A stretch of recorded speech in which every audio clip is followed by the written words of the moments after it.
Voilà. Voilà, on peut Super. commencer. Super. Du coup, bonsoir à toutes, vu que la majorité l'emporte. Bienvenue du coup à notre 8e Webipair sur la législation. Alors avant de commencer, donc, comme vous avez pu le voir, le Webipair est enregistré. Donc si vous ne désirez pas voilà, être filmé, vous pouvez fermer votre caméra, et sinon vous pouvez la baisser. On vous suggère aussi de fermer votre micro lorsque vous ne prenez pas la parole, comme ça il n'y a pas d'interférence. Et n'hésitez pas voilà, à participer, à lever la main pour prendre la parole et à, voilà, à prendre parole activement. C'est le but aussi de ce Webipair. Mais du coup, avant de commencer, donc on va se présenter. Tout d'abord, il y a Cléon, qui est donc le fondateur de l'ASBL, et moi, du coup, c'est Clara, et je travaille pour la communication de l'ASBL. Alors, concernant un peu l'ASBL, mais comme j'imagine que tout le monde connaît un peu, on va revoir un peu les bases. Donc l'ASBL est active donc, depuis 32 ans, et donc elle lutte vraiment pour l'inclusion des personnes en situation de handicap dans tous les aspects de la vie. Et donc il y a 10 webinaires, là on est au 8e, et il y a à chaque fois un thème différent, et c'est toujours axé sur le handicap. Et donc le but de ce webinaire, c'est vraiment de récolter toutes vos témoignages, avoir des échanges avec vous pour que l'on puisse vraiment axer nos futurs projets afin de lutter encore plus. Et donc, on va souvent vous passer la parole. Donc là, on va vous demander de faire un petit tour de table pour vous présenter, savoir pourquoi est-ce que vous êtes sensible aux questions du handicap, comment est-ce que vous avez entendu parler de ce Webipair, et du coup, quelles ont été vos motivations à participer à celui-ci. Je vous donne la parole, je ne sais pas qui veut commencer. Alexandra, tu te lances? Bonjour à toutes, à tous. Donc, je m'appelle Alexandra. J'ai entendu parler donc, des Webipairs grâce aux réseaux sociaux, surtout. Je suis abonnée aussi sur les réseaux sociaux, justement, à la SBL. C'est important pour moi, justement, d'y participer et de savoir ce qu'il est fait aussi, parce que je suis moi-même personne handicapée, de handicap invisible pour le moment. Et c'est toujours très intéressant de pouvoir aussi participer, puisqu'on est nous-mêmes personnes handicapées, donc de pouvoir participer et de savoir justement tout ce qui existe sur le handicap, parce que c'est souvent peu connu. Voilà. Tu es une fidèle, hein, c'est déjà ton deuxième, hein, c'est ça, que tu assistes. Et toujours très intéressant d'avoir ce feedback. Et petit Sam, tu veux dire un mot? Alors moi, je m'appelle Ibtissam, je travaille chez AMT Concept depuis quelques mois maintenant. En outre, je suis également fille d'un papa qui était en chaise roulante, donc le monde du handicap, j'ai grandi, donc je le fréquente régulièrement.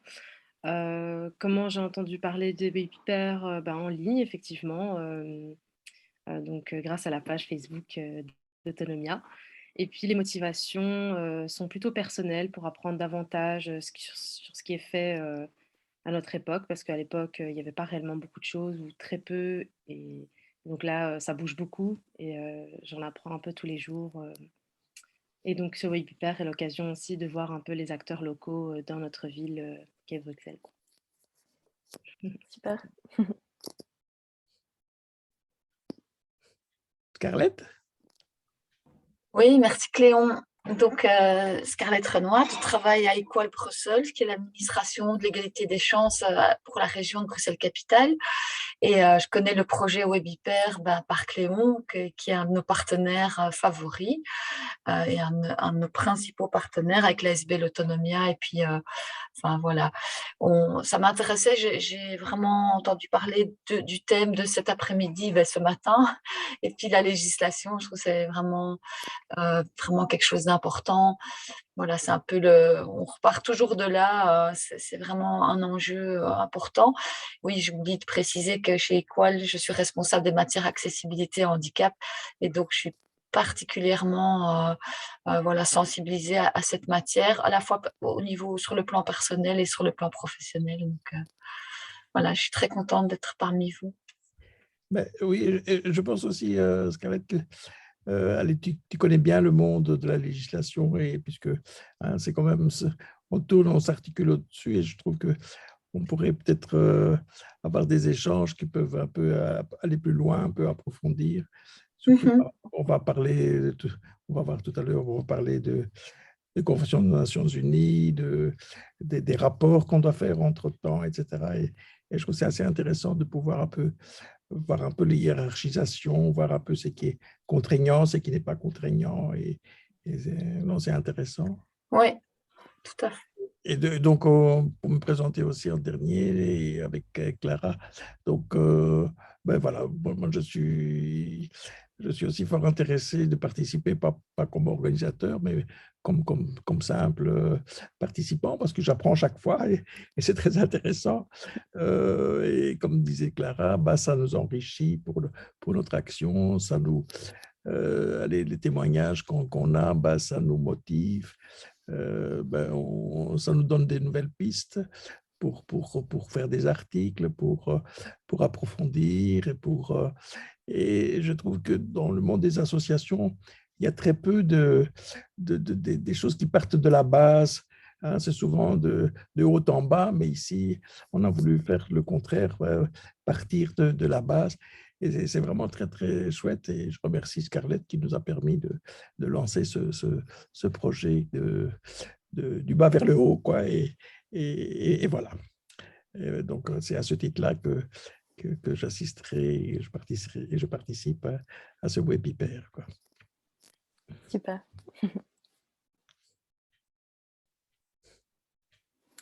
Et donc, pour commencer, voici un peu les points que nous allons aborder. Donc, nous avons déjà présenté Autonomia.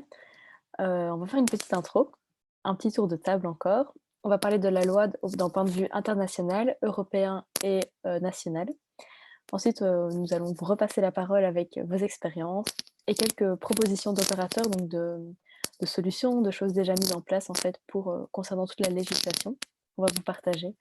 Et ensuite, la bibliographie, quelques recueils intéressants voilà, concernant la législation.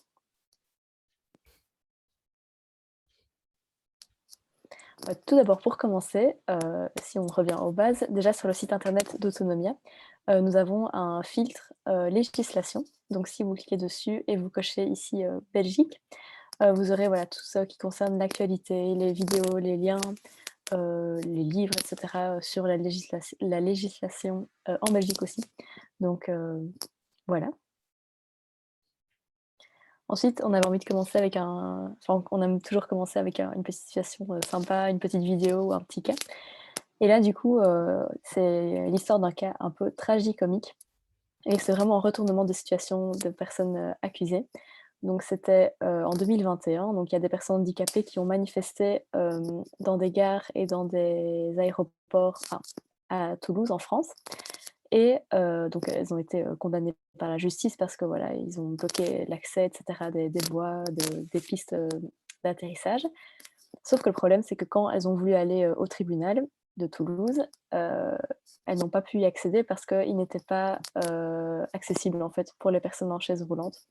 Donc, c'est un peu un retournement de situation parce que finalement, on n'a pas pu les juger vu que la justice a elle-même été jugée vu qu'elle ne pouvait pas accueillir en fait les personnes handicapées. Et donc, par exemple, voilà, on donne l'exemple que l'ascenseur n'était pas aux normes, les personnes ne pouvaient pas s'en servir, etc.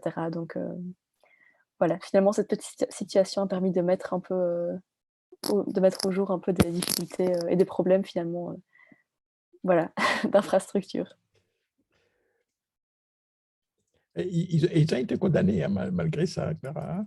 Ils Mmh. ont été condamnés, mais ils n'ont pas pu assister à 100% dans allez, à leur condamnation, puisque certains n'ont pas pu rentrer dans la salle du tribunal, quoi. Voilà. Et c'est une dame qui nous suit, hein, qui est assez fidèle à l'Autonomia, qui nous... Voilà. Alors, pour continuer, donc, la première question, on en a parlé tout à l'heure, donc c'était vos motivations, donc je vous propose qu'on passe à la deuxième. Déjà, concrètement, si on rentre dans le sujet, est-ce que vous avez déjà eu des difficultés ou des obstacles concernant la législation en Belgique ou même ailleurs, avec votre handicap, ou connaissez-vous d'autres personnes qui ont déjà qui ont été confrontées à des situations, je veux dire, handicapantes avec la législation? Et si vous trouvez qu'il existe vraiment une différence de prise en charge entre valides et non valides dans la législation, ou si justement les personnes en situation de handicap sont comptées et sont prises en compte? C'est très vaste comme question, c'est vraiment pour vous laisser la parole et voilà, récolter vos témoignages. Moi, je veux bien commencer. C'est pas vraiment un exemple personnel, mais j'ai une amie aveugle qui travaille aussi au sein du SPRB, donc de la région de Bruxelles Capitale, au niveau de la fiscalité, à ABF, Bruxelles Fiscalité.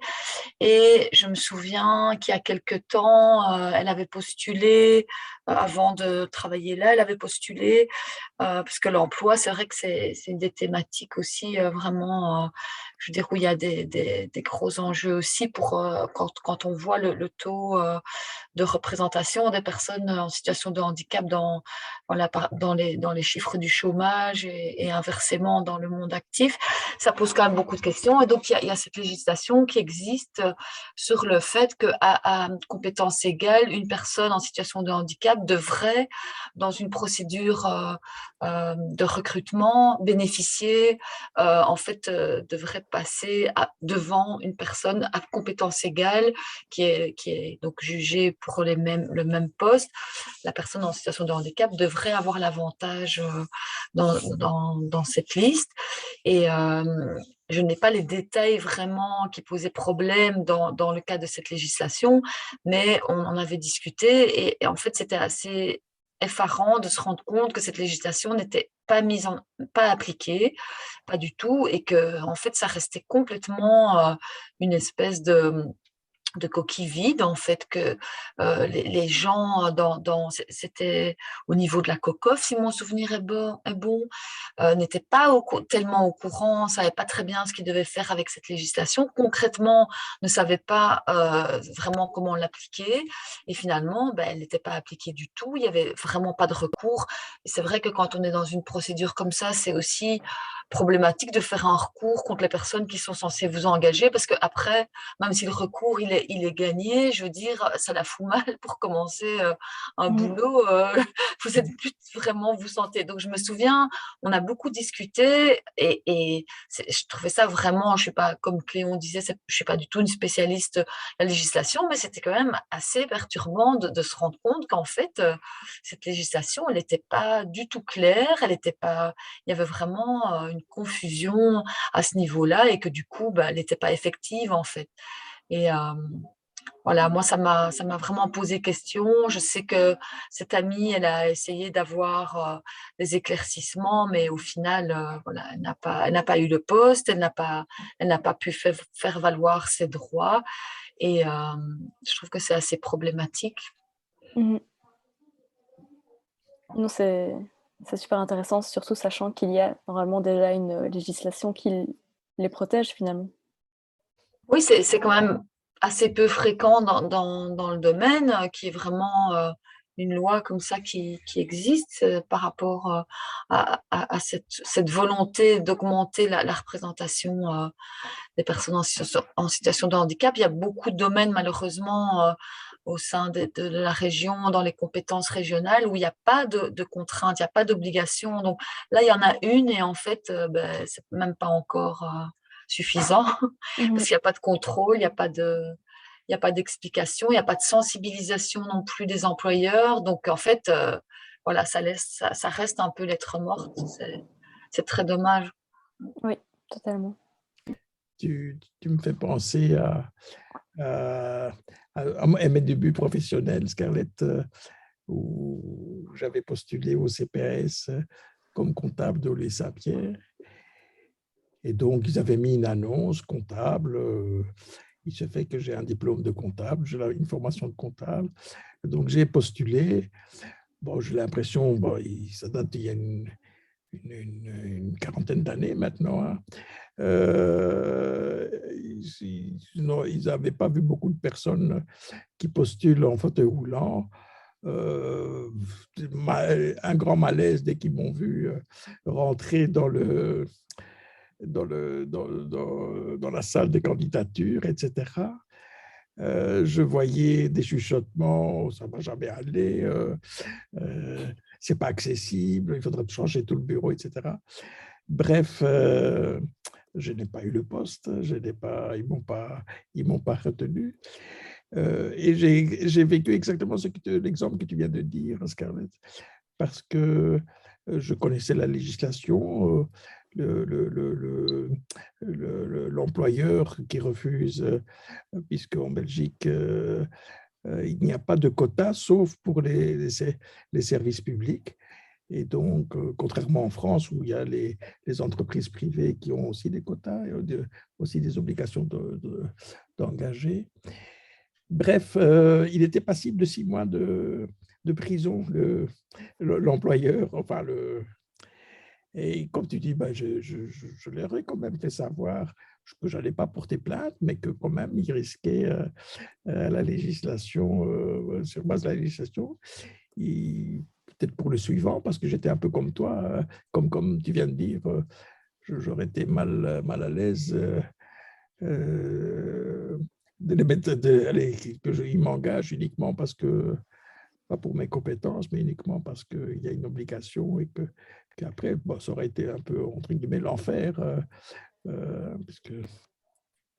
Et donc voilà, c'était un peu la même démarche que ton ami Scarlett. Et cette législation a toujours d'application au niveau des CPAS et au niveau des administrations publiques. Donc, on ne peut pas refuser à compétence égale, évidemment. Et voilà.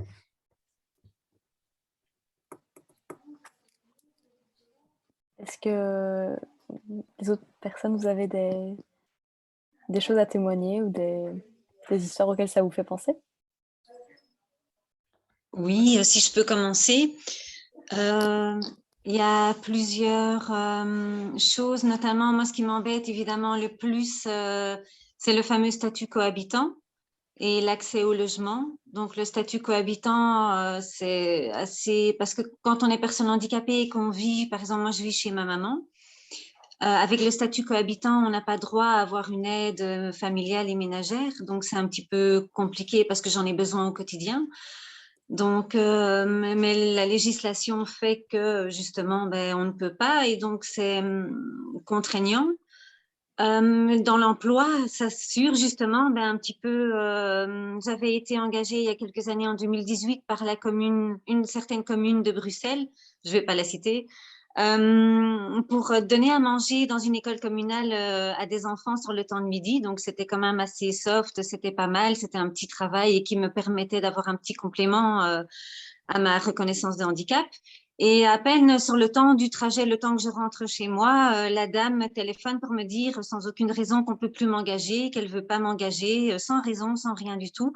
J'étais atterrée, donc j'ai téléphoné pour porter plainte au centre interfédéral ici en Belgique, donc à UNIA, qui a pris la plainte, mais qui n'a rien fait du tout, alors que comme c'est une commune, normalement, et en plus sans raison de ne plus m'engager. Je n'ai même pas pu faire ma période d'essai, en fait. Normalement, je devais avoir une période d'essai d'1 mois. Et puis, si ça se passait bien, être engagée, ben, je n'ai même pas pu prouver que je savais le faire. On ne m'a même pas donné l'opportunité. Donc, voilà. Donc, ça, c'est quand même un peu... Et on n'a pas... Je me demande beaucoup... J'ai beaucoup de questionnements par rapport, justement, aux législations parce que UNIA se base, par exemple, sur la Convention de l'ONU. Les conventions de l'ONU, donc l'accès, le droit au logement, machin, tout ce qui s'ensuit, le travail, blablabla, l'accessibilité. Mais dans les faits, quand on veut porter plainte, UNIA répond que tout ce qui est une loi, une ordonnance ou un décret, en Belgique, on n'a pas le droit. C'est pas considéré en fait comme de la discrimination quand on est handicapé ou comme un problème quand on est personne handicapée. Et donc, c'est pas évident de savoir les recours, ce qui est accepté ou pas, ce qui est légal ou pas, enfin, ce qui peut être, enfin, dans les législations, souvent, entre les règles et ce qui est appliqué, des fois, c'est son contraire et donc, du coup, on ne sait pas trop bien comment c'est appliqué et si on est dans notre bon droit ou pas, enfin, voilà. C'est très compliqué, je trouve. on ne va pas faire déjà la fin vers la conclusion du webinaire, mais c'est vrai qu'en préparant hier avec Clara, on était en train de trouver un peu quels sont les services qui peuvent nous aider à tester en justice et à nous défendre. Et c'est vrai, on va les voir ici à la fin. Mais alors, après, on a essayé de trouver des assurances où on peut souscrire sur assistance, protection juridique. Et il n'y en a aucune qui propose sur la discrimination et sur un peu plus spécialisé sur le handicap. Et tout ce que vous voulez, hein, accident de la route, conflit avec l'habitation, conflit avec... mais tout ce qui concerne... Et je me dis, mon Dieu, il y a vraiment un grand, grand vide au niveau de la protection juridique. Parce qu'à partir du moment où on a une assurance qui vous aide, vous choisissez après l'avocat que vous voulez pour aller en justice et vous êtes couvert. Et je me demandais si ce n'était pas une piste à approfondir, trouver des Assurabel, hein, la Fédération des assurances, en disant est-ce qu'on ne pourrait pas mettre sur pied une couverture d'assurance puisqu'il y a quand même énormément de discrimination sur ça et qu'on pourrait être ça pourrait être un très bel levier sur le respect quoi, de la législation. Oui, il y a l'article 22 de la Constitution maintenant, c'est quand même assez récent que cet article de la non-discrimination et le droit notamment à des aménagements raisonnables est quand même rentré maintenant dans la Constitution belge. Donc ça, c'est quand même allez, c'est peut-être pas, ça veut pas dire que tout est possible, que ça change absolument tout, mais quand même, symboliquement, c'est déjà quand même important et il n'est pas exclu que sur base de cet article, on puisse avoir maintenant un recours en justice, ne serait-ce que la justice de paix, qui soit beaucoup plus directe, en fait. Oui, oui, c'est ça. Oui, oui. Je pourrais témoigner justement sur cet article. Si je peux, en aparté, évidemment, je souffre de handicap invisible avec des os.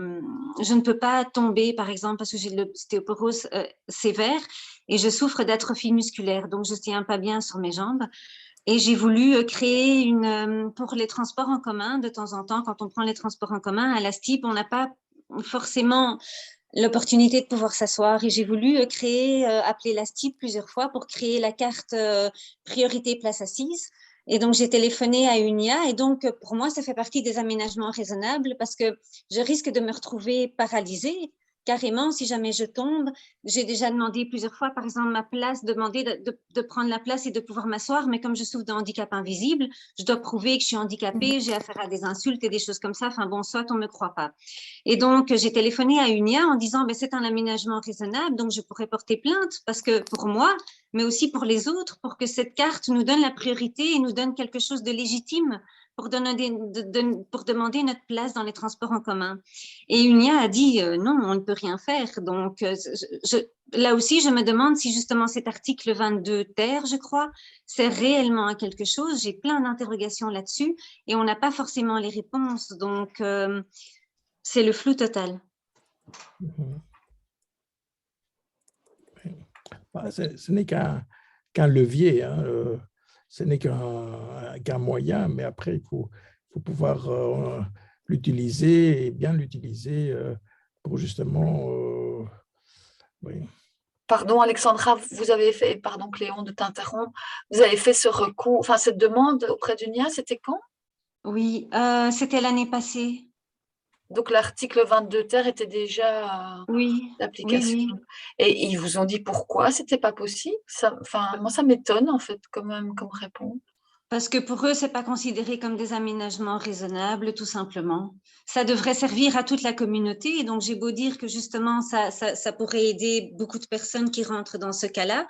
Mais pour eux, non. Et la style, monsieur de Streicher est contre aussi. Il préfère la bienveillance et la bonne volonté des gens à qui on demande.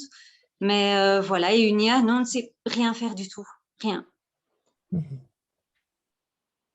J'ai pas de réponse plus que ça. Donc, bon, ben, voilà, on abandonne. Oui, pas trop vite quand même. Non, parce que peut-être, enfin, je ne dis pas que c'est la solution clé sur porte, mais c'est peut-être justement plus une question d'aménagement de législation d'aménagement raisonnable, en fait. Parce que là, enfin, le fait d'avoir qu'une carte existe comme ça dans certaines catégories comme vous dites, de handicap non visible, parce que c'est quand même particulier, enfin, moi, ça me semble, ça devrait être possible et ce serait super important de pouvoir faire valoir un droit comme ça. Enfin, ça paraît assez simple en fait à réaliser, ça ne demande pas des budgets énormes de délivrer cette carte sur base d'aspects médicaux qui sont établis. Oui. Tout à fait. Surtout quand tu sais que 8 personnes sur 10 ont un handicap invisible. Donc, c'est ça. Vraiment, nous, on a de la chance d'être en chaise roulante. Nous sommes la partie visible de l'iceberg, comme dit mon fils. Mais il y a tous les autres qui évidemment, se sont... Et c'est pour compte. C'est évident, quoi, oui, bien sûr. J'en prends note parce que, voilà, j'en parlais tout à l'heure avec Léon, on est en train à la région de rédiger un plan d'action anti-streaming. Et la révision de la législation est un aspect aussi qu'on aimerait bien mettre en avant dans les objectifs pour l'égalité des chances. Et c'est quelque chose qui me paraît important ici. Donc, je vais en prendre note et on va peut-être essayer d'y réfléchir collégialement. Et voilà. Merci. Clairement, on pourrait venir à ta deuxième question sur les obstacles. Il y a aussi toute l'accessibilité des tribunaux. Hein. Oui, comme le cas... Oui, comme le cas français. Il y a vraiment un très grand problème parce que dans les fantasmes de la population, un tribunal, c'est un temple style acropole avec des grandes marches, des grandes colonnes pour montrer la majestuosité de la justice. Mais la justice, avec toutes ces marches, est tout à fait inaccessible dans le sens souvent propre et figuratif. Et donc, voilà, j'ai côtoyé quelquefois les tribunaux, soit comme plaignant, et c'était chaque fois la croix et la bannière pour trouver une salle accessible et pour que je puisse me défendre.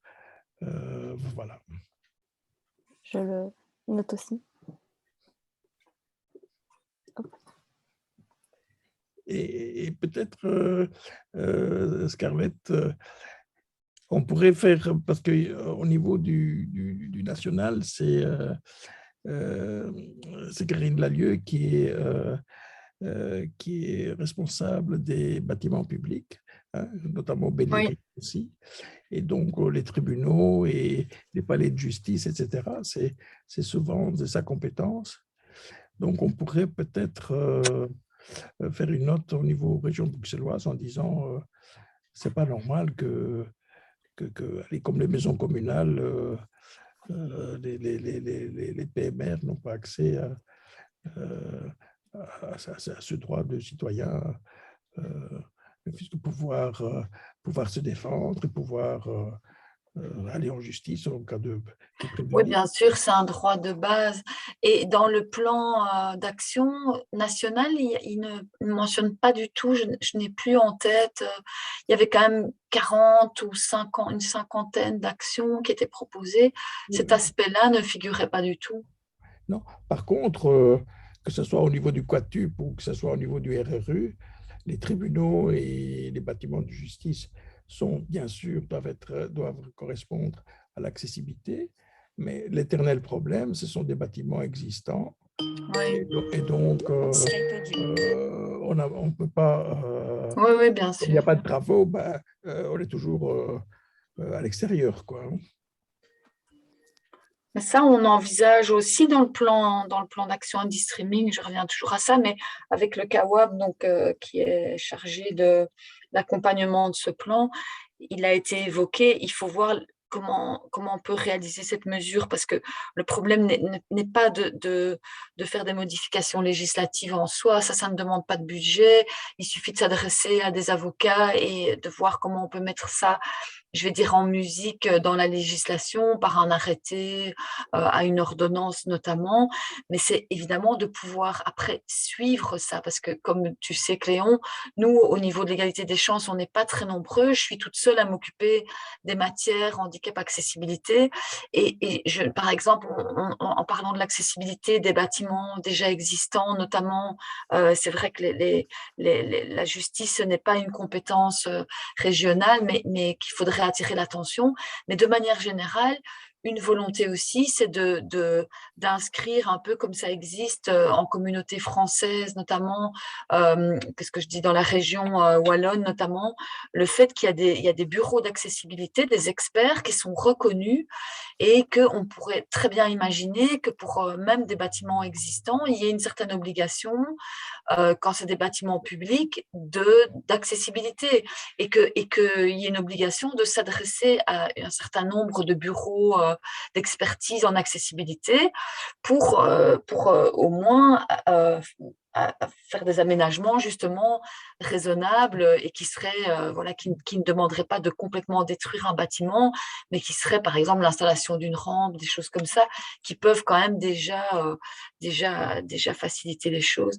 Le problème évidemment est de suivre ça, parce que faire passer une législation, et c'est ce dont on parlait aussi avant en matière d'emploi ou dans n'importe quel domaine, avoir une législation mais pas de moyens de contrôle comme ça existe en France, parce qu'il y a des amendes, parce qu'il y a vraiment un aspect contraignant qui est suivi. Tu vois, la question c'est toujours, c'est bien de faire ça, mais si on n'arrive pas à suivre après, ça ne sert à rien. Donc en fait, c'est un peu, nous quand on en parle au niveau du plan, on est super enthousiaste et tout, et après, on voit aussi avec le cabinet, il est aussi très, très dynamique et ils disent oui, il faut aller de l'avant, mais il faut qu'ils mettent les moyens aussi, parce que s'il y a Equal, il n'y a qu'une seule personne, tu vois, qui est chargée de toutes les matières et je suis aussi tant bien que mal le secrétariat du conseil, comme tu le sais, enfin, tu vois, c'est juste pas possible en termes de moyens humains, quoi. Donc, moi, je suis parfois un peu partagée, parce que c'est vrai qu'on se dit, c'est vraiment des choses qui seraient absolument nécessaires, mais il faut aussi que chacun, au niveau des différentes compétences, qu'il y ait vraiment un réseau indie-streaming et qu'il y ait des correspondants au niveau de chaque compétence, parce que sinon, c'est pas possible que l'égalité des chances, tu vois, chapeaute tout et gère tout, en gros, quoi. Mais, mais c'est vrai que c'est un droit fondamental, évidemment, le droit à suivre un jugement et dans son entièreté, quoi. Mhm. Oui. Merci beaucoup de vos témoignages, c'est super enrichissant. Je vous propose de passer à la suite du coup. Donc si on rentre dans le vif du sujet, donc au niveau de la loi, tout d'abord d'un point de vue international, hop, donc il y a la convention dont on a parlé juste un peu avant, des Nations Unies, donc qui parle relative aux droits des personnes handicapées. Elle date de 2006, elle a été ouverte à la signature des pays en 2007, la Belgique l'a signée en 2009.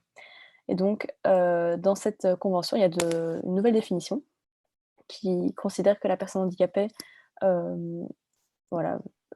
est englobée, on va dire, dans son ensemble et pas juste d'un point de vue médical.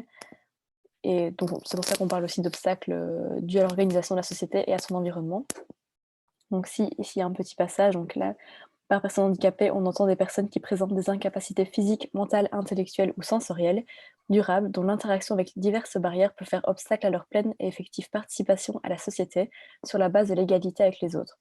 Donc ça, c'est vraiment intéressant vu qu'on ne parle pas que, par exemple, de l'accès à des soins médicaux ou du pratique, mais vraiment, en fait, tout ce qui se passe autour de la vie de la personne en situation de handicap. Et donc, c'est une directive, et donc c'est pour tous les pays membres. Et du coup, par rapport à la Belgique, donc la Belgique, s'est ratifiée à elle en 2009. Et donc, les différents organismes et voilà, qui gèrent, enfin qui s'occupent en fait de mettre en œuvre finalement cette convention en Belgique. Il y en a plusieurs, selon les régions, etc. Donc si, voilà, tout est écrit ici, mais par exemple en région flamande, il y a le Agentschap Binnenlands Bestuur. En région wallonne, il y a la VIC. À Bruxelles, il y a l'égalité des chances régionale de la région de Bruxelles-Capitale. En commission communautaire française, il y a les services phares. En communauté germanophone, voilà, je ne parle pas allemand, mais Distin für Selbstleben. Voilà. Et en communauté française, la direction pour l'égalité des chances du ministère de la Fédération Wallonie-Bruxelles. Donc, c'est chouette de voir que concrètement... Il y a quelque chose qui n'est pas exact, dis-le nous, hein, comme ça on... Oui, c'est correct, hein. Equal, enfin, c'est l'autre nom, mais direction égalité des chances régionales, c'est correct aussi. Pour le reste, oui, ça me paraît tout à fait correct. Ça va. Alors, pas tous les jours une experte de... Mais c'est vrai que c'est les différents, c'est la lasagne un peu des différentes régions, communautés, mais moi je suis point focal pour la région de Bruxelles-Capitale, donc ces points focaux se retrouvent dans des réunions justement au niveau national, au niveau fédéral. Donc, ok. Non, c'est juste ce qu'il est indiqué. Hein. Super. Oui, du coup, d'un point de vue fédéral, c'est le SPF Sécurité sociale. Donc, oui, c'est eux qui sont responsables du mécanisme justement de coordination des différents points focaux. Et c'est INIA qui a reçu la coordination, non Non, c'est le SPF Affaires sociales. Hein. Tu sais, oui. Gauthier Coq, Joachim Lemelen, ce sont vraiment les responsables du mécanisme de coordination. Ok. Et donc ensuite, voilà, on a regroupé aussi d'autres législations internationales. Bien sûr, il en existe d'autres, mais par exemple, voilà, on ne va pas toutes les citer, mais voilà, la Convention internationale sur les droits des personnes handicapées, la Déclaration de l'ONU des droits des personnes, la résolution de la Commission pour les droits de l'homme et de l'ONU relative aux droits de l'homme des personnes handicapées, la Convention internationale sur les droits des personnes handicapées et la Déclaration universelle des droits de l'homme, l'agenda Habitat 2 du programme Human Settlements. Donc voilà, il en existe encore plein d'autres. Oui, c'est non exhaustif. Hein. Oui, c'est ça, c'est vraiment pour donner une idée. Et donc ensuite, si on redescend d'un niveau au niveau européen, du coup, tout d'abord, il y a la Charte européenne des droits fondamentaux, et dans laquelle il est inscrit l'interdiction de toute discrimination fondée sur le handicap. Et voilà, la Charte stipule que l'Union européenne reconnaît et respecte le droit des personnes handicapées. Elle interdit également toute discrimination fondée sur le handicap. Et donc, ce qui est intéressant, c'est que la Belgique a été condamnée par le Comité européen des droits sociaux à cause de son manque à l'inclusion des élèves en situation de handicap intellectuel. C'était l'année passée, en 2021. Oui, notamment, hein, ils ont été condamnés plusieurs fois aussi pour le transport des élèves handicapés, aussi pour le manque d'inclusion dans les classes.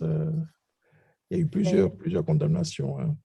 Pas une très très bonne élève, mais voilà, heureusement des choses sont mises en place par rapport à ça. Et donc ce qui s'est passé, c'est que donc le Comité européen des droits sociaux a condamné la Belgique pour son manque d'efforts pour l'inclusion scolaire des élèves en situation de handicap intellectuel en Fédération Wallonie-Bruxelles. Et en fait, de cette façon-là, la Fédération Wallonie-Bruxelles a violé les obligations de la Charte sociale européenne, celle qu'elle a signée. Donc voilà. Ouais. Le problème, c'est que comme c'est vraiment des droits dans la charte, je pense qu'il n'y a pas vraiment de recours possible, même symbolique, voilà, pour cette violation-là. C'est quand même des droits, mais c'est non contraignant. Et quand on voit, rien que le fait que la rédaction, quand on voit dans la charte, si on revient dans la dia précédente, on reconnaît c'est quoi le terme? On reconnaît et on respecte, alors qu'on sait très bien que dans ce domaine-là, c'est promouvoir, c'est mettre des choses en place qu'il faut faire, parce que juste reconnaître et respecter en disant on ne fait rien contre, ben, ça ne va jamais donner l'autonomie aux personnes, en fait. Ça doit être beaucoup plus actif. Je trouve que c'est quand même intéressant de voir quels termes sont employés, parce que on va pas très loin quand on reconnaît, qu'on respecte. Ça veut dire quoi? D'une certaine manière, pour respecter des droits effectifs, il faut les mettre en œuvre, en fait. Et c'est une obligation positive, pas juste une obligation. C'est pas on ne demande pas de s'abstenir voilà,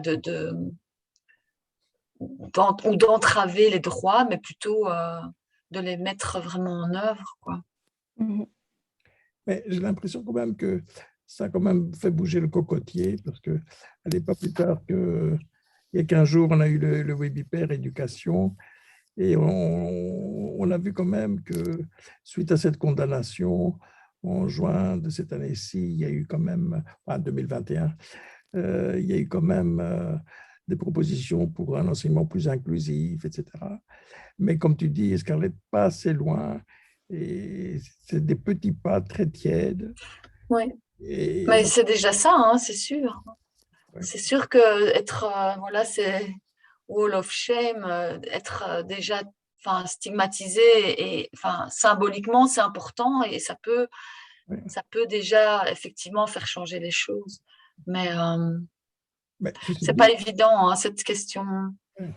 Mais ceci dit, je ne sais pas si tu as d'autres nouvelles, mais il y a vraiment une volonté de faire l'école inclusive, sauf pour les personnes handicapées mentales. Et Inclusion avait fort réagi, la SBL Inclusion avait fort réagi chez Madame Désir pour son arrêté, et en disant, ben, c'est très bien ce que vous faites, mais pourquoi vous avez volontairement exclu les personnes avec un handicap mental? Et elle a dit, ben, écoutez, ça demande plus de réflexion, et on en est là, quoi. Ouais. C'est sûr que c'est plus difficile, mais ça ne peut pas être écarté pour autant. Bien sûr, bien sûr. OK, continuons. Oui. Puis c'est toujours la question, il faut se donner les moyens, tu vois. Tu peux dire une école inclusive, mais si dans une classe, tu as allez, même sans parler d'handicap intellectuel, mais tous les troubles 10. Moi, je vois bien ma fille, personnellement, elle est dans une école vraiment inclusive. Il n'y en a pas beaucoup à Bruxelles et c'est super chouette, mais les profs sont en situation quasiment de burn-out. Il y a 9 enfants sur 21 dans la classe qui ont des besoins spécifiques. C'est pas forcément on pourrait dire que c'est des handicaps invisibles, bien sûr, mais je veux dire, c'est catastrophique parce que au final, les professeurs elles n'ont pas les moyens finalement de mener à bien leur projet pédagogique parce qu'elles sont complètement, elles se consacrent complètement aux enfants à besoins spécifiques, ce qui est tout à fait bien. Ça devrait être comme ça, je veux dire, dans toutes les classes, il devrait y avoir une représentation, mais là, on leur donne pas les moyens de faire finalement, de mener à bien leur mission. Donc, c'est vrai que c'est vraiment une question de moyens aussi, pas que de dire oui, on met ça en place. Donc, Oui, ça pose des questions. Hein. Oui. C'est super intéressant en soi de pouvoir faire une classe avec tout le monde, mais c'est vrai que ça pose question. Mais ça rejoint vraiment le webinaire précédent. On a vraiment eu un débat sur l'enseignement spécialisé, l'enseignement ordinaire. Est-ce qu'on doit vraiment séparer les deux ou est-ce qu'on pourrait pas justement essayer de mélanger les deux pour voilà. Mais aussi avec les moyens, pas seulement le public, mais aussi les moyens, évidemment. C'est ça. Parce que ça pourrait servir finalement à beaucoup plus de personnes en fait que seulement les personnes qui en ont besoin. Mais oui, c'est la solution. Hein. Tout à fait. Alors, hop. Ensuite, en 2017, il y a eu une stratégie sur le handicap et celle-ci en fait englobe des années 2017 à 2023, donc elle est toujours d'actualité. Et elle a été faite par le comité des ministres du Conseil de l'Europe.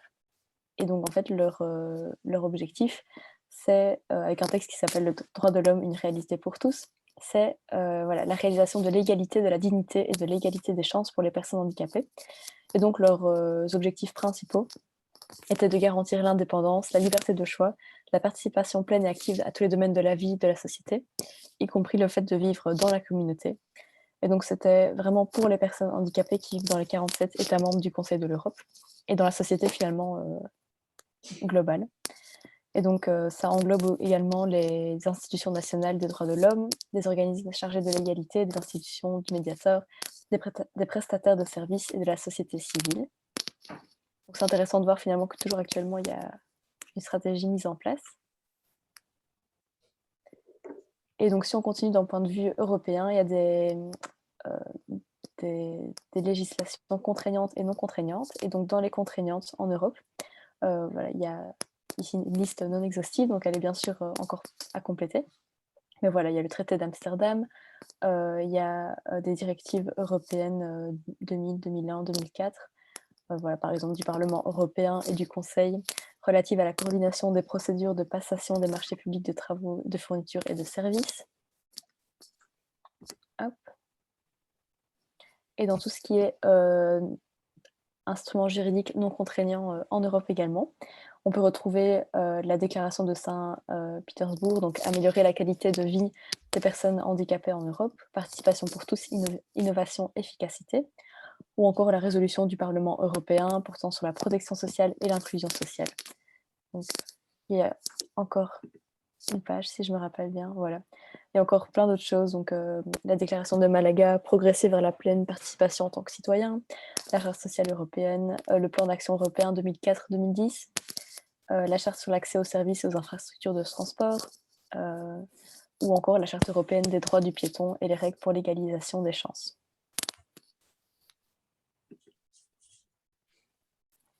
Ensuite, on avait vraiment envie de vous parler des différents principes qui existent aux États-Unis et un peu faire le parallèle avec l'Europe. Donc en fait, aux États-Unis, il y a une loi qui s'appelle American with Disabilities Act, qui a été faite en 1990, et donc qui atteste que les personnes en situation de handicap ont les mêmes droits que les personnes valides. Et donc cela induit que le personnel est formé pour, et que le handicapeur devient payeur quand il ne tient pas compte du handicap. Donc, par exemple, si une personne handicapée n'a pas pu monter dans un bus parce qu'il n'y avait pas de rampe, ben, c'est la faute on va dire de la société de bus et pas du tout voilà, de la personne handicapée, même si bien sûr ça n'est jamais de sa faute. Donc, voilà, ce qui est intéressant aussi, c'est dans tout ce qui est législation de construction. Donc lorsqu'on veut construire une maison, on est obligé, en fait, par la loi, de rendre la maison accessible, même si la personne qui va y habiter n'est pas en situation de handicap. Par exemple, prévoir un emplacement pour mettre un ascenseur. Donc c'est assez inspirant finalement de ce modèle américain. Alors qu'en Europe, en fait, on est toujours au niveau de l'égalité des chances. Donc on n'a pas encore atteint le même droit que les Américains. Voilà, par exemple, on donne l'exemple que concernant le logement, une personne handicapée voulant louer un endroit peut être refusée car elle est handicapée, même si elle possède les moyens nécessaires. Donc ça fait un peu écho finalement à la situation de Cléon, voilà, quand tu as voulu, quand tu étais là pour le poste de comptable, et qu'en fait, ben, juste, on t'a pas pris parce que, voilà, alors qu'il y avait les mêmes compétences. Quoique maintenant, il y a des tests de discrimination sur les logements, hein, mais bon, c'est vrai qu'on n'est qu'au début. Hein. Voilà. Ouais. Justement, sur les tests au logement, c'est très difficile à faire valoir et à prouver qu'on est réellement discriminé par rapport à notre handicap ou pas. Donc, si on n'a pas un logement, par exemple, ils vont pas nécessairement dire c'est pour ça que vous n'avez pas le logement. Ils vont dire le dossier d'un autre a été meilleur ou le propriétaire a choisi un autre, et donc on peut pas forcément prouver que c'est sur base de discrimination du handicap. C'est très compliqué aussi. C'est toujours un peu trouble les lois comme ça. Oui, effectivement. Tu as un feedback, Scarlett, par rapport au test de discrimination sur les logements? Non, mais je pourrais me renseigner parce Ça que marche bien ou... notre cabinet de tutelle est aussi en charge du logement, mais je ne sais pas, je suis pas du tout C'est ça. au courant. Bah, il y a José Garcia qui est assez, qui est qui est une personne handicapée aussi et qui est président du syndicat des locataires. Là, c'est une personne ressource il pourrait nous renseigner là-dessus. Mhm.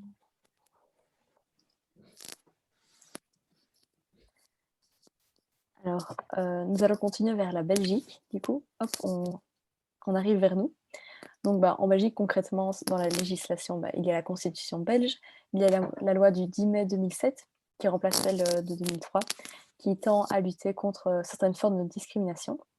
Il y a ensuite un protocole concernant les aménagements raisonnables en Belgique, dont on a parlé précédemment. Et ensuite, l'arrêté ministériel du 10 avril 2003, qui parle de la création d'un comité de concertation de base pour le Centre pour l'égalité des chances et la lutte contre le racisme.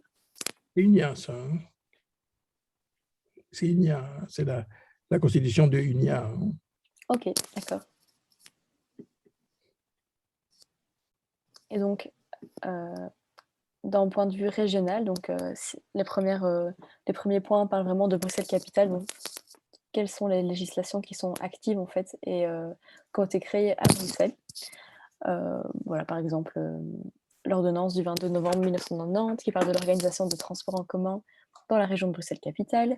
Ensuite, en Wallonie, le Code wallon pour l'aménagement du territoire, l'urbanisme, le patrimoine et l'énergie. En Flandre également, pour fixer un règlement urbanistique relatif à l'accessibilité. Donc, il existe vraiment beaucoup de législation par rapport à ça.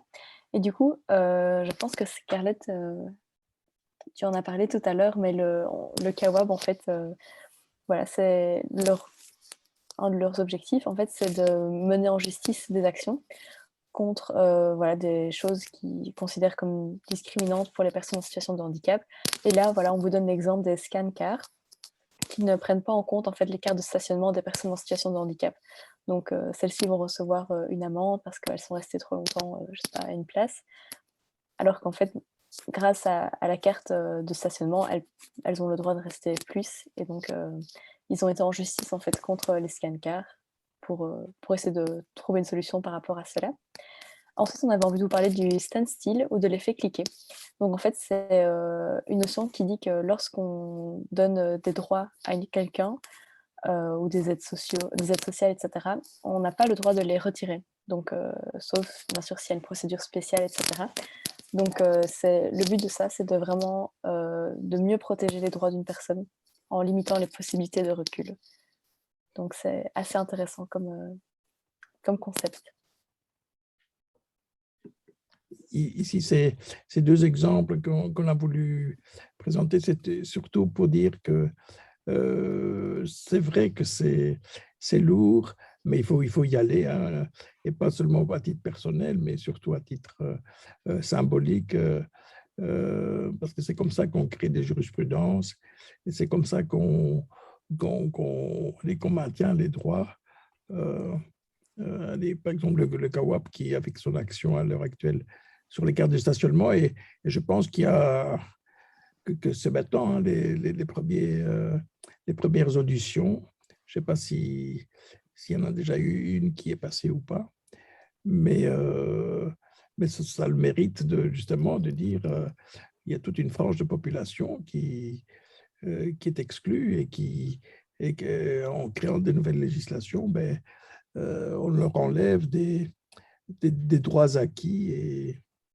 Et pour le standstill, c'était la même chose. Il y avait une marche arrière concernant les aides individuelles. Et donc, les juges ont jugé qu'il n'y a aucun effet, il n'y a aucune raison qu'on détricote certains acquis. Et donc, il s'agissait d'une chaise roulante. Et si quelqu'un a droit à une chaise roulante et à l'adaptation de celle-ci, il n'y a aucune raison on fait passer une législation rapidos pour dire il n'aura plus droit à cette adaptation.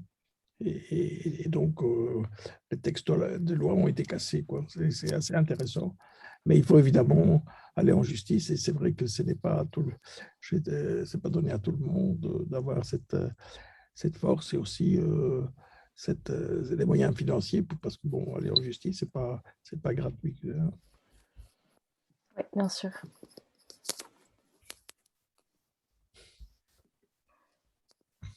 Du coup, c'est pour ça qu'on a envie de préciser qu'il est important d'utiliser le droit comme bras droit à l'inclusion et que, voilà, par exemple, l'Autonomia recommande des actions en justice là où les discriminations persistent.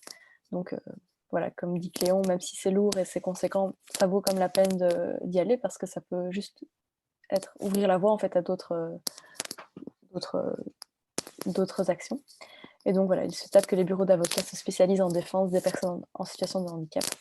Donc, on donnait l'exemple ici de bureaux d'avocats qui sont par exemple spécialisés en droit civil. Donc, une personne accidentée de la route qui devient tétraplégique peut être bien défendue grâce aux avocats spécialisés. Et il arrive que ceux-ci se rémunèrent en fait sur les indemnités obtenues lors voilà, des procès, etc. Oui, ça c'est parce que justement, les compensations sont importantes. On parle de plusieurs centaines de milliers d'euros, pour ne pas parler de millions d'euros.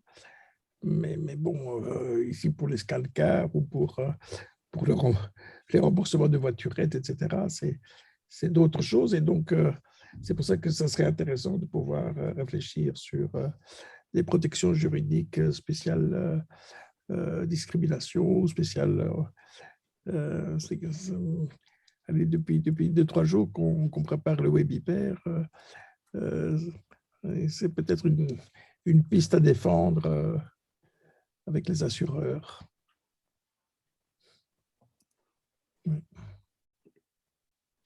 Et justement, pour vous repasser la parole, voilà, est-ce que vous avez déjà utilisé ces services ou ces législations est-ce que vous avez une autre anecdote à raconter concernant ces services ou ces lois?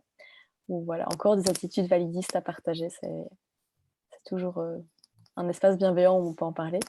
Et si, bien sûr, vous connaissez d'autres services d'aide voilà, à la législation ou à l'assistance juridique, on serait très intéressé de vous écouter.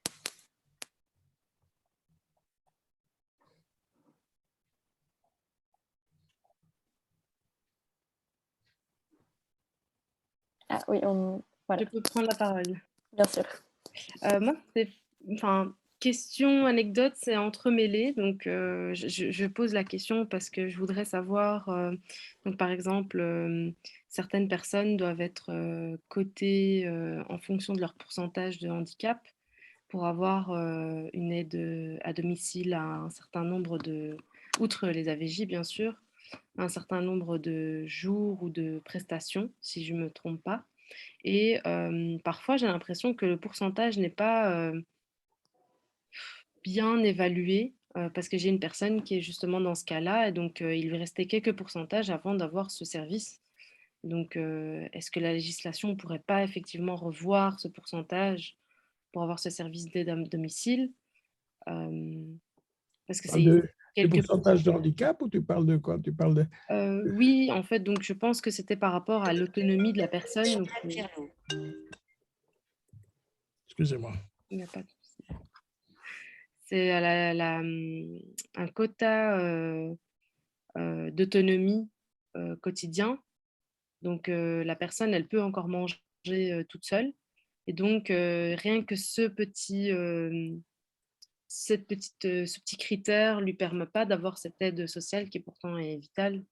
Et donc, je me demandais quel moment la législation pouvait revoir ce type de pourcentage d'autonomie de la personne. Donc, c'est anecdote et en même temps une question législative, si je pourrais dire.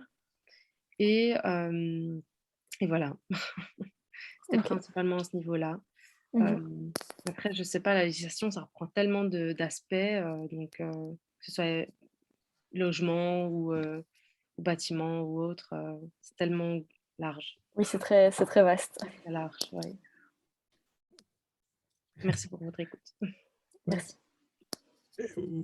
Moi, à contrario, j'ai l'autre exemple. J'ai la personne qui est assez gravement handicapée, qui demande d'avoir le remboursement d'un robot qui l'aide à manger, parce qu'il trouve que c'est toujours plus intéressant d'être autonome et le robot lui permet justement de manger à l'heure qu'il veut, sans devoir attendre, etc. Parce que il suffit que tout soit prêt, il déclenche le bouton lui-même et le robot lui donne à manger, etc., sans aucun problème.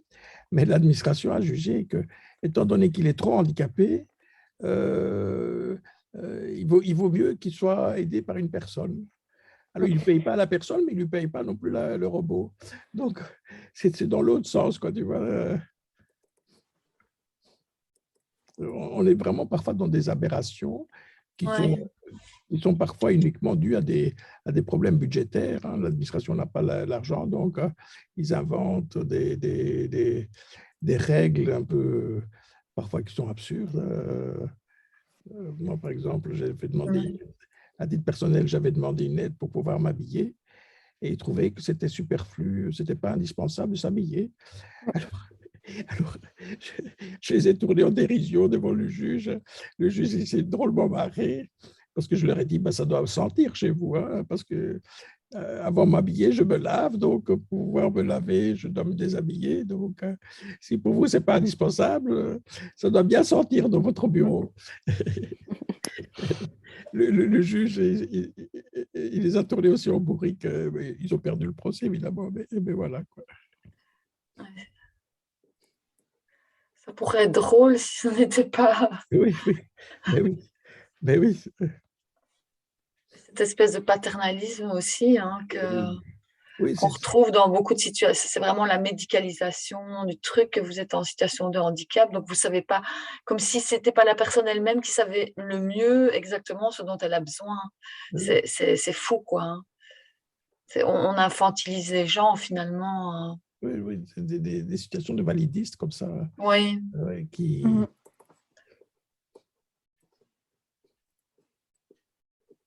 Mais la question, est-ce qu'on est au bord de la question des petits Sam sur, qu'est-ce qu'on fait pour quelqu'un qui est vraiment tout à fait au bord d'une législation et avec très peu, il bascule de l'autre côté.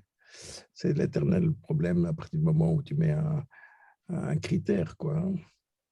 Un critère ne doit pas avoir aussi un seuil de tolérance. Mais alors, jusqu'à quel moment il faut la tolérance, jusqu'à quel degré il faut la tolérance C'est ça, oui. Je pense que c'est... Pourtant, on se dit tout le temps au cas par cas, mais souvent, ils font une généralité, donc voilà, quoi. Ah, il faut un peu d'humain aussi, hein, parce que bon, on peut voir... ouais. C'est difficile. Oui. Est-ce que, Alexandra, tu as quelque chose à ajouter? Oh, j'ai pas mal d'anecdotes plus ou moins graves, mais c'est pas, je suis pas certaine. C'est ce qui est surtout, je m'interroge beaucoup, c'est comment faire valoir nos droits quand une IA considère que c'est pas de la discrimination. Comment faire nos droits. J'ai par exemple eu sur l'année 2020, qui était une année très compliquée avec évidemment le Covid, j'ai eu un logement social grâce à une AIS de Molenbeek. Le logement était insalubre, donc avec une fuite d'électricité dans le logement qui mettait ma vie en danger. Enfin, j'ai fait venir Vincent pour faire constater évidemment le logement. Il m'a dit partez le plus vite possible. J'ai voulu faire valoir mes droits, donc j'ai porté plainte un peu partout, à la DIRL. Ils viennent pas parce qu'il y a le Covid, ils peuvent pas se déplacer. Les services hygiène d'Anderlecht, c'est pareil. Enfin, plein d'autres trucs. Ma mère, bon, j'étais malade à ce moment-là, j'avais justement le Covid, donc ma mère est allée à ma place au tribunal de Bruxelles pour porter plainte. 4 avocats lui ont dit vous avez aucune chance, parce que dedans, évidemment, il y a des acteurs haut placés de la commune de Molenbeek. Donc, comment on fait valoir ses droits, puisque j'ai perdu mon logement, j'ai perdu mes droits sociaux. Donc, c'est des choses comme ça. Quand, par exemple, en Lisonnais, je gagne 1 300 € et au statut cohabitant, j'en gagne 1000. Donc, je n'ai même pas l'opportunité d'avoir accès à un logement. J'ai voulu déménager dans le privé. Et mon logement coûtait 675 € à un studio 30 mètres carrés et j'en gagne 1300. Donc, sans les charges. Donc, je m'interroge beaucoup sur justement nos droits, un peu pour tout. Comme par exemple, j'ai jamais travaillé parce que je suis tombée malade durant mes études. Donc, j'ai pas eu le chômage, j'ai pas la mutuelle. Donc, j'ai pas droit à l'aide à la tierce personne. Pour 1 point ou 2 points, comment est-ce qu'on peut faire valoir le fait qu'on peut quand même, on a des difficultés, on a besoin d'avoir de l'aide au quotidien, mais on ne rentre pas dans les cas justement parce qu'on n'a que 11 ou 12 points dans la reconnaissance de handicap, on n'en a que 10, donc on n'a pas droit à certains services comme le service de taxibus parce qu'on n'a pas les points, alors que comme disait justement Ibtissam, on est souvent contrecarré parce que notre handicap on doit rentrer dans des catégories de points, mais notre vie au quotidien, c'est pas justement des points. Chaque personne, la personne qui souffrira par exemple de ma maladie sera peut-être à un stade moins avancé ou plus avancé, mais on sera mis à chaque fois dans des catégories qui est difficilement justement quantifiable. Donc, et c'est ce qui nous fait barrage au quotidien, en fait, c'est ça, ce sont les barèmes, ce sont les points, ce sont les quotas, et on ne sait pas comment on peut faire valoir nos droits en justice, tout simplement. Moi, je parle de cas ici personnels, mais pour tout le monde, personne handicapée, je pense que l'accès à la justice est l'un des premiers problèmes en Belgique, je pense. Oui, et on essaie de trouver des subterfuges pour pouvoir quand même avancer parce qu'on ne sait pas. Et bon, pas pour rien qu'il y a 1 million de gens qui sont en invalidité, mais souvent c'est parce qu'on a perdu des droits et donc on essaie de trouver d'autres moyens pour avoir de quoi avoir une subsistance. Donc, effectivement, c'est un vrai problème. Oui. Ça pose la question de l'allocation universelle. Hein. Oui. Bien, bien. Oui, là, il n'y a pas de réponse à ce stade-ci. Et du coup, face à tout ça, on a essayé de trouver quelques opérateurs, donc quelques solutions ou ASBL vers qui se tourner en fait. Donc, tout d'abord la VIC, qu'on ne présente plus, on en parle assez souvent. Ensuite, il y a handicap.belgium.be et ils ont un onglet législation dans lequel il y a plein d'informations concernant les allocations, les cartes de stationnement, les circulaires, les manuels des instructions, recommandations et procédures internes. Donc, les allocations. Hein. Ça peut être très, très utile. Et ensuite, concernant les services publics, UNIA, justement, pour l'égalité contre la discrimination, mais voilà, j'espère que ils continuent leur travail aussi. L'Institut pour l'égalité des femmes et des hommes, les médiateurs, la Ligue des droits de l'homme, le Belgian Disability Forum ASBL. Donc, ils font des actions sur les principes de la Convention de l'ONU relative aux droits des personnes handicapées. Et il y a ensuite droit, handicap et inclusion et Handidroit. Handidroit, c'est français. Hein. Ouais. Ouais. Et DHEI, c'est une ASBL de juristes. C'est assez intéressant, c'est une première.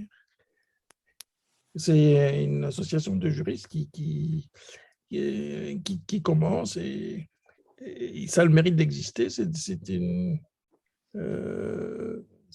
Allez, moi, je trouve que c'est assez intéressant. Ils font d'ailleurs des formations à l'heure actuelle. Il y en a une qui est prévue très bientôt. On l'a mis dans l'agenda. Ah, c'est bien, intéressant. C'est belge alors? Oui, c'est belge. On lui est Saint-Lambert. Sans blague. Va sur Autonomia, à l'agenda. Oui, et regardez, c'est intéressant. Oui. Et c'est des formations qui sont à destination alors des personnes directement. Oui, mais je pense que ici, si j'ai bonne mémoire, le prochain thème chez eux, c'est la minorité prolongée, je crois. Si je ne mélange pas, oui. Mais bon, si tu vas sur leur site, c'est assez intéressant. Mais oui, je ne connais pas du tout. Je pense aussi que DHEI, ce qu'ils font surtout aussi, c'est de donner des formations dans les universités, justement, où il y a des étudiants en droit, pour qu'un maximum de futurs avocats fassent des spécialisations, justement, et intègrent la défense des personnes handicapées. Oui. Oh, génial. Aussi. C'est Oui. HS, hein. C'est Oui. la juriste HS, non, Alexandra? Oui, je crois que c'est la juriste, c'est sa DHEI, je ne sais plus comment elle s'appelle. Isabelle Haché. Oui, oui. Non, ils travaillent ensemble, mais ce n'est pas elle, je connais plus son nom, mais elle est absolument formidable, la dame qui a créé la SBL DHEI. Elle est malheureusement, elle est débordée, elle a beaucoup, parce que justement, il y a un engouement tel parce que ça manque. Donc, mais elle fait de son possible, elle est vraiment fantastique. Oui, oui. Mais il faut qu'ils demandent des subsides. Ben oui. Ça pourrait tout à fait s'envisager parce que, encore une fois, la justice n'est pas, je parle au niveau de la région, n'est pas une compétence régionale, mais par contre, l'égalité des chances l'est bien. Donc, d'une certaine manière, devrait y avoir moyen de faire des recoupements d'une manière ou d'une autre, quoi. Bien sûr. Je vais aller voir sur leur site. C'est intéressant. Je me demandais aussi par rapport à l'accès à la justice pour les personnes handicapées qui ont des problèmes d'accessibilité, comme on est beaucoup dans l'ère de la digitalisation, pourquoi est-ce que justement il n'y a pas des services à côté qui se développent ou qui seraient mis à profit pour les personnes handicapées où on ferait une justice par écran interposé ou quand il y a justement des tribunaux qui ne sont pas accessibles? Ça pourrait être aussi axé vraiment le côté digitalisation pour justement toutes les personnes handicapées qui ont des difficultés d'accessibilité. Ce serait formidable. Oui, oui, oui.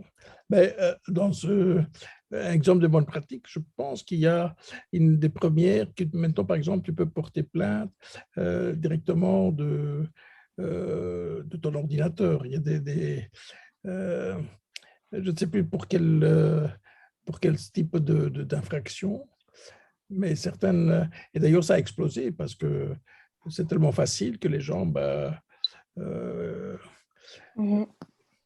donc c'est une bonne piste. Dans le PV, on va faire des recherches, Clara. Oui, je le note, oui. Oui, oui. C'est une bonne piste, Alexandra, merci.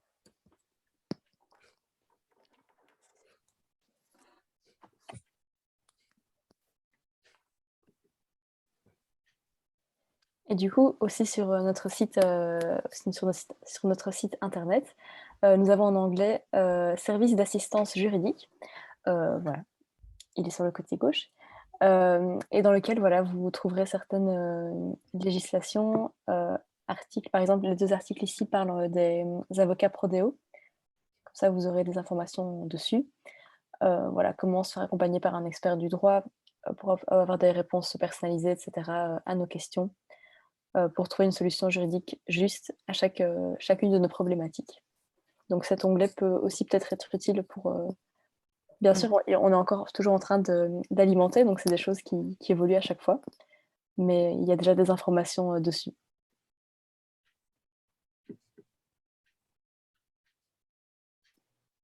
Super.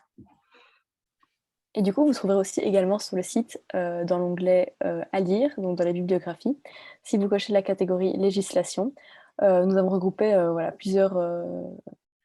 beaucoup de livres, de recueils informatifs sur la législation principalement. Par exemple, ici les premiers, enfants handicapés, protection juridique, anti-streaming, les grands arrêts en matière de handicap. Donc, Isabelle Haché, hein, de la fameuse juriste qu'on vient de parler. Oui. n'hésitez pas. Elle est très intéressante. Oui, oui. Elle est passée 2-3 fois à la radio, c'est vraiment très intéressant. Hein. Oui. C'est elle qui avait aussi justement commenté ce fameux article 22 ter. Oui. Malheureusement, je n'avais pas pu assister. J'ai eu des problèmes techniques et je n'ai assisté qu'à une partie de son intervention, mais qui était vraiment brillante et intéressante. Oui. Okay. C'est ça, lui. Hein.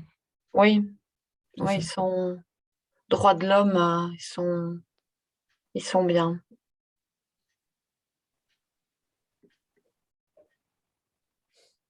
Et donc, on arrive tout doucement à la fin de ce webinaire.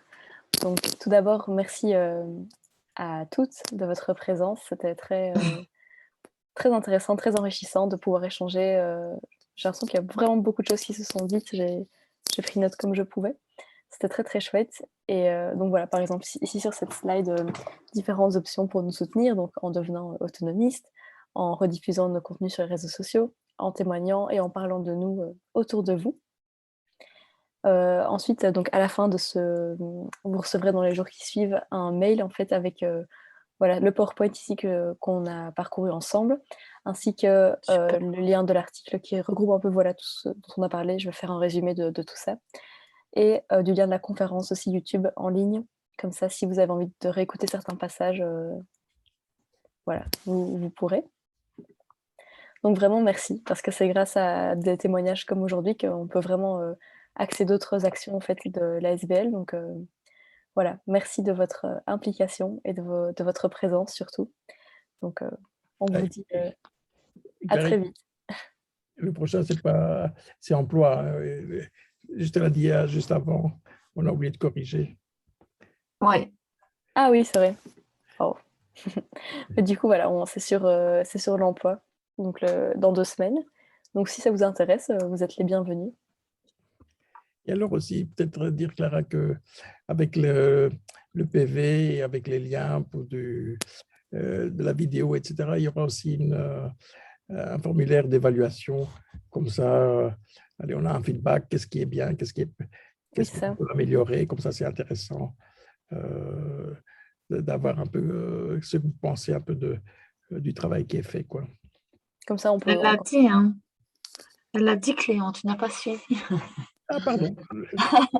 Pardon, j'ai rien dit, Clara, excuse-moi. Pas de souci.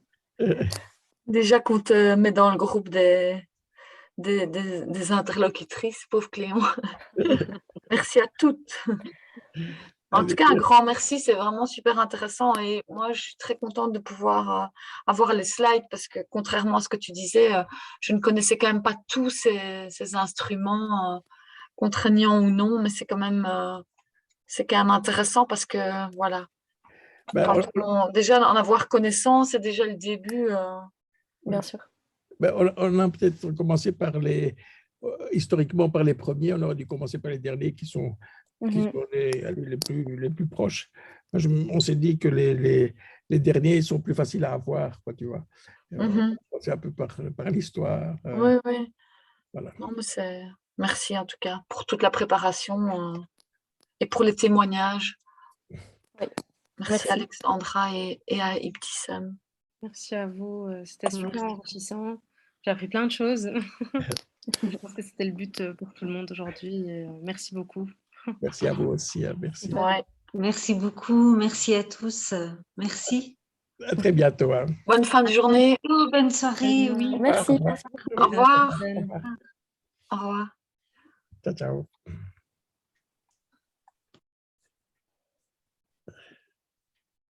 Hop.